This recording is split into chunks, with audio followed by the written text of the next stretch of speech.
You see, you're conceiving of acceptance as an activity of your mind. And acceptance is something, if only I could be more accepting, then such and such. But true acceptance is not an activity of the mind. It is the nature of awareness.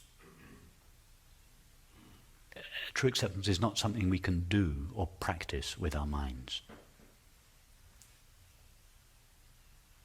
We have to see, go behind the mind to discover the awareness that is behind the mind, that its nature is already accepting.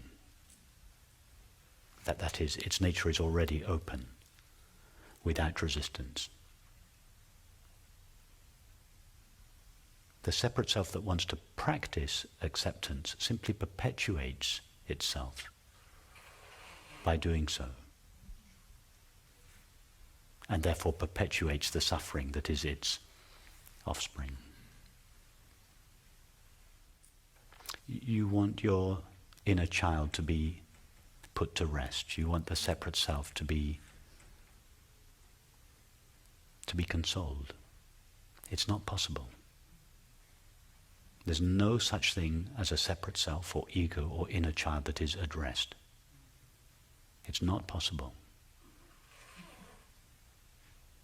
The rest you seek is the dissolution of the separate self. It's not even the dissolution of the separate self, because there is no separate self there in the first place to be dissolved.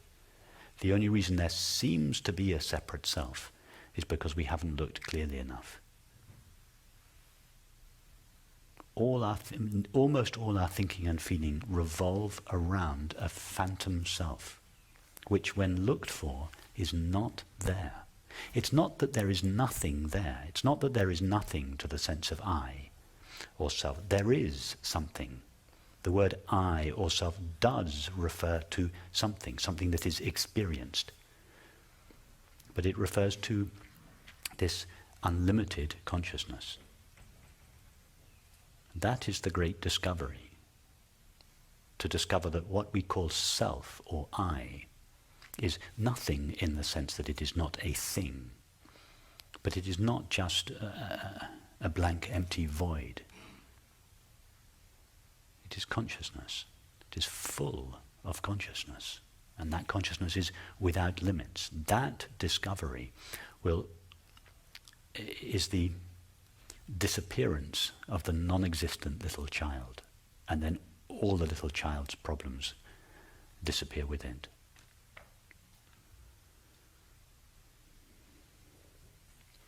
Why does this little child or separate self seem to be present? Simply because our culture has educated us to think and feel of ourselves in this way.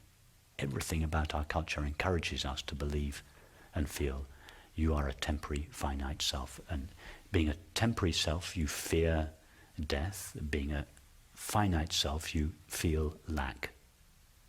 So these are the two essential forms of the separate self: the fear of death, because we feel temporary, and the sense of lack, because we feel finite.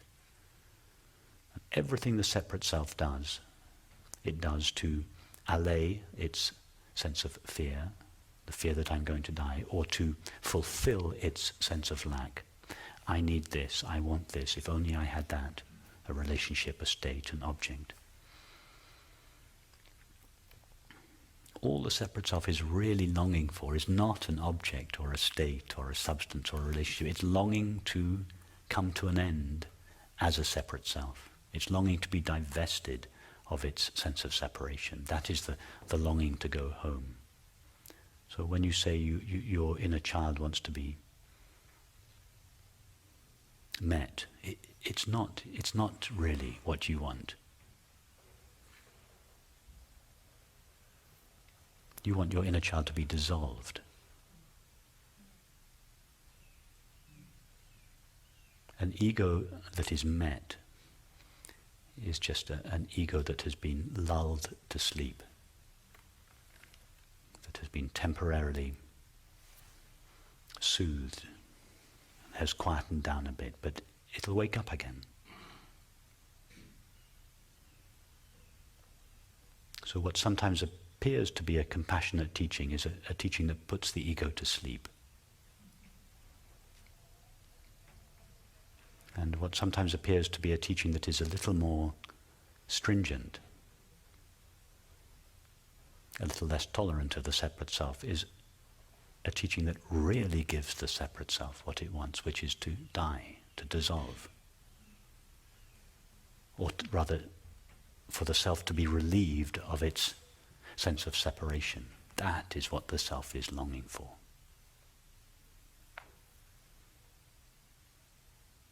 And the most efficient way that I know to affect that dissolution is to look at this self that we consider ourselves to be. To find this inner child that wants to be consoled. It's not there. What we find if we try to find this separate self around whom our thoughts and feelings and subsequently our activities and relationships revolved is not a temporary, finite consciousness living in the body. We find this open, empty, spacious presence. It finds itself, it recognizes itself in us.